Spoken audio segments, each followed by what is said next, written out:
নমস্কার, আপনাদের সকলকে স্বাগত। আজকে আমি আপনাদেরকে কাটোয়া ডাঁটা আর চিংড়ি মাছের যুগলবন্দি করে দেখাবো। এই রান্নাটা করা একদম সহজ, যে কেউ পারবে করতে, আর খেতে অসাধারণ লাগে। আসুন তাহলে দেখে নিই রেসিপিটা আমি কিভাবে করলাম। এই রান্নাটা, এখানে কিছু কাটোয়া ডাঁটা আছে।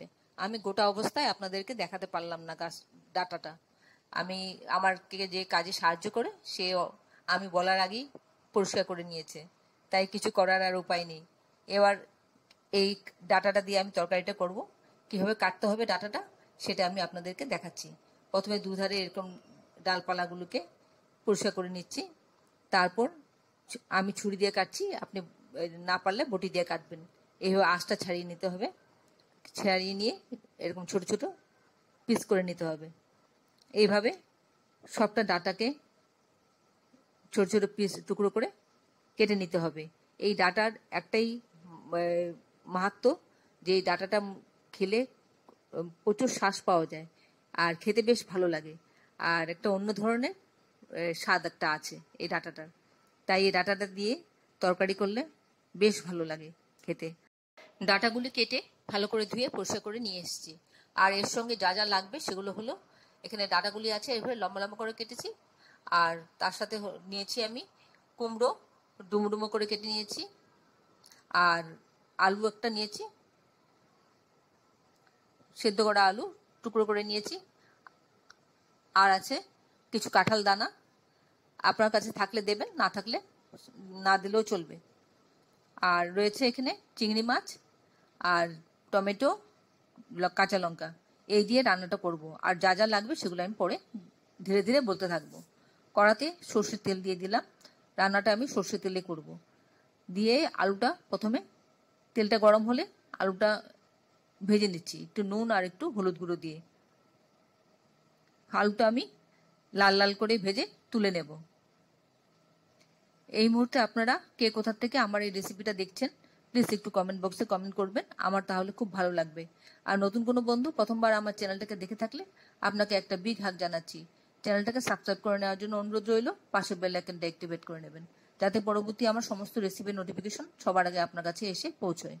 আর আপনি যদি ফেসবুক থেকে দেখে থাকেন তাহলে ফলো অপশনটা ক্লিক করবেন আর একটা লাইক দেবেন, তাহলে আপনি আমার সাথে জুড়ে যাবেন। আপনি আমার সাথে জুড়ে গেলে আমার সমস্ত রেসিপির নোটিফিকেশন সবার আগে আপনার কাছে এসে পৌঁছবে। এবার আলুটা তুলে নিয়ে ওই তেলেই চিংড়ি মাছগুলো ভেজে নিচ্ছি একটু নুন আর হলুদ দিয়ে। চিংড়ি মাছ বেশি সময় ধরে ভাজবেন না, তাহলে চিংড়ি মাছ ছিবড়ি হয়ে যাবে। চিংড়ি মাছ ছিবড়ি হয়ে গেলে খেতে আর ভালো লাগবে না। তাই মোটামুটি করে ভাজা হয়ে গেলে তুলে নিতে হবে। আর চিংড়ি মাছটা ভাজার আগে তেলটা যেন ঠিকঠাক মতন থাকে, তাহলে ওই তেলেই রান্নাটা করলে চিংড়ি মাছের গন্ধটা চলে আসবে। এবার ওই তেলে আমি দিয়ে দিলাম একটা শুকনো লঙ্কা ছিঁড়ে, আর হাফ টিস্পুন গোটা জিরে, আর একটা তেজপাতা। এইগুলো যখন ফোড়নটা হয়ে যাবে, বা একটু যখন ভাজা ভাজা সুন্দর একটা অ্যারোমা বেরোবে জিরের, তেজপাতা আর শুকনো লঙ্কার, তখন আমি এর মধ্যে দিয়ে দেব জিরে বাটা 1 চা চামচ, আদা বাটা 1 চা চামচ, আর দেব কাটোয়া ডাঁটা যেগুলো আছে, কুমড়ো,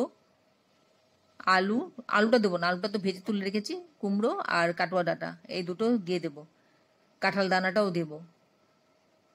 তারপর একটু নুন দিয়ে দিলাম স্বাদ অনুযায়ী, দিয়ে একটু নাড়াচাড়া করে নিচ্ছি। বাদ বাকি মশলা আমি আর একটু বাদে দিচ্ছি। এবার এর মধ্যে দিয়ে দিলাম একটু হলুদ গুঁড়ো আর একটু শুকনো লঙ্কা গুঁড়ো দিলাম। এই রান্নাটাতে একটু শুকনো লঙ্কা গুঁড়ো দিলে খেতে বেশ ভালো লাগে। একটু শুকনো লঙ্কা দিয়ে নাড়াচাড়া করে নিচ্ছি। এবার একটু সময়ের জন্য ঢেকে দেব, কারণ ঢেকে না দিলে এটা সেদ্ধ হবে না, ডাঁটাটা আর কুমড়োটা একটু সময় লাগবে। তাই একটু ঢেকে দেব মিনিট 1-1.5 মিনিটের জন্য। তারপরে আমি আবার 1 মিনিট বাদে খুলে দেখছি। এইভাবে খানিকটা নরম হয়েছে, আর একটু আবার নরম হবে। আবার একটু নাড়াচাড়া করে দিলাম, করে দিয়ে আবার খানিকক্ষণ নাড়াচাড়া করে দেওয়ার পর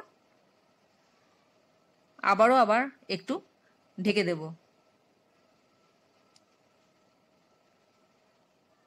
এবার এর মধ্যে একটু টমেটো কুচি আর কাঁচা লঙ্কাটা দিয়ে দিলাম, চেরা কাঁচা লঙ্কা দিয়ে নাড়াচাড়া করে তারপর ঢেকে দেব। তাহলে টমেটোটা গলে যাবে আর তরকারিটা ডাঁটাটা কুমড়োটা আর একটু সিদ্ধ হবে, একটু তাড়াতাড়ি হয়ে যাবে রান্নাটা। আরও 1 মিনিট ঢেকে রাখলাম। 1 মিনিট বাদে খুলে দেখছি, এবার বেশ মজে গেছে, তরকারিগুলো ভালোই সেদ্ধ হয়ে গেছে। খানিকক্ষণ এইভাবে একটু নাড়াচাড়া করে নিচ্ছি। আপনারা যারা এখন পর্যন্ত আমার চ্যানেলটাকে সাবস্ক্রাইব করেননি, ঝটপট সাবস্ক্রাইব করে নিন। আপনাদেরকে আমাদের মাঝে দেখতে পেলে আমাদের খুব ভালো লাগবে। আমি 1 চা চামচ চিনি দিয়ে দিলাম, একটু মিষ্টি মিষ্টি হলে বেশ ভালো লাগে এই তরকারিটা খেতে। ভালো করে নেড়ে চেড়ে নিচ্ছি, একটু ভাজা ভাজা মতন করে নিচ্ছি। আপনাদের যদি কোনো প্রশ্ন থাকে আমার এই রেসিপি সম্পর্কে আমাকে অবশ্যই কমেন্টসে জানিয়ে দেবেন, আমি আপনাদের প্রশ্নের উত্তর দিয়ে দেব। এবার একটু জল দিয়ে দিচ্ছি পরিমাণ মতন, এটা একটু ফুটবে আর ডাঁটাটাও একটু মজবে।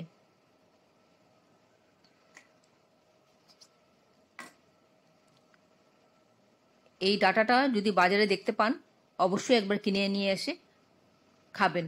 এই রান্নাটা দুরকমভাবেই বেশ ভালো লাগে। আমি আজকে চিংড়ি মাছ দিয়ে করে দেখাচ্ছি। এই রান্নাটা নিরামিষ রান্না করলেও বেশ ভালো লাগে। চিংড়ি মাছের জায়গায় আপনি দেবেন, সব ঠিকঠাকই থাকবে, শুধু নারকেল কোড়া দেবেন, তাহলে রান্নাটা বেশ ভালো লাগবে। আর একটু বড়া দিতে পারলে, মটর ডালের বড়া হোক বা বড়ি হোক যাই হোক দিয়ে করলে বেশ ভালো লাগবে খেতে। খানিকক্ষণ ফুটবে এই ঝোলটা, মিনিট 2-3 মিনিট মতন ফুটবে। একটু ফুটে উঠলে পরে ডাঁটাগুলি মজে যাবে, কুমড়োটাও মজে যাবে, তখন ভাজা আলুগুলি দিয়ে দেব। ভাজা আলুগুলি দিয়ে তারপর আমি এর মধ্যে ভাজা চিংড়ি মাছটাও দিয়ে দেব। এবার চিংড়ি মাছটাও দিয়ে দিলাম। এবার সবটা একসাথে ভালো করে মিশিয়ে নেব। একদম সোজা, সবাই পারবে করতে এই রান্নাটা, কিন্তু খেতে অসাধারণ লাগে। এইভাবে সবটা মিশিয়ে নিয়ে আরও মিনিট 2 মতন এটাকে ফুটতে দেব মিডিয়াম ফ্লেমে, তাহলে রান্নাটা বেশ ভালো হবে খেতে। বেশি হাই ফ্লেমে করবেন না, বেশি হাই ফ্লেমে করলে রান্নার স্বাদ হয় না। এবার এর মধ্যে একটু গরম মশলা দিয়ে দিলাম 1 চা চামচ মতন, আর দিয়ে দেব 1 চা চামচ মতন ঘি। আমার এই রেসিপিটা একবার অবশ্যই করে খেতে চেষ্টা করবেন, দেখবেন খুব ভালো লাগবে খেতে।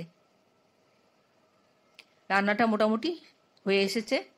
এবার ভালো করে মিশিয়ে নিচ্ছি, ঘি গরম মশলাটা মিশিয়ে নিয়ে তারপর 1 মিনিটের জন্য স্ট্যান্ডিং টাইম দেব, দিয়ে আমি প্লেটিং করে নেব।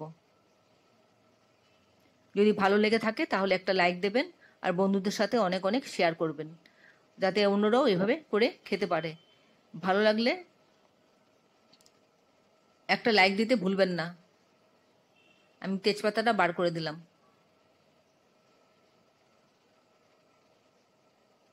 আর খেয়ে কেমন লাগলো আপনাদের সেটা কমেন্টসে জানাতে ভুলবেন না, আমি আপনাদের কমেন্টসের অপেক্ষা করি। আমার রান্নাটা এবার হয়ে এসেছে, এবার আমি ঢেকে দেব। গ্যাসটা অফ করে ঢাকা দিয়ে 1 মিনিট বাদে স্ট্যান্ডিং টাইম দিয়ে আমি আসছি। আমার 1 মিনিট হয়ে গেছে, এবার আমি পাত্রে ঢেলে নিচ্ছি। এতক্ষণ ধৈর্য ধরে আমার এই রেসিপিটা দেখার জন্য আপনাদেরকে অসংখ্য অসংখ্য ধন্যবাদ। আপনারা সকলে ভালো থাকবেন, সুস্থ থাকবেন, ঈশ্বরের কাছে এই কামনা করি। আর এই ধরনের নতুন নতুন রেসিপি দেখতে আমার চ্যানেলটাকে সাবস্ক্রাইব করে নেবেন, পাশে বেল আইকনটা অ্যাক্টিভেট করে নেবেন, যাতে পরবর্তী আমার সমস্ত রেসিপির নোটিফিকেশন সবার আগে আপনার কাছে এসে পৌঁছয়। তাহলে ভিডিওটা আজকে এখানে শেষ করছি। আবার দেখা হবে আপনাদের সাথে পরবর্তী কোনো রেসিপিতে। নিজের যত্ন নেবেন। নমস্কার।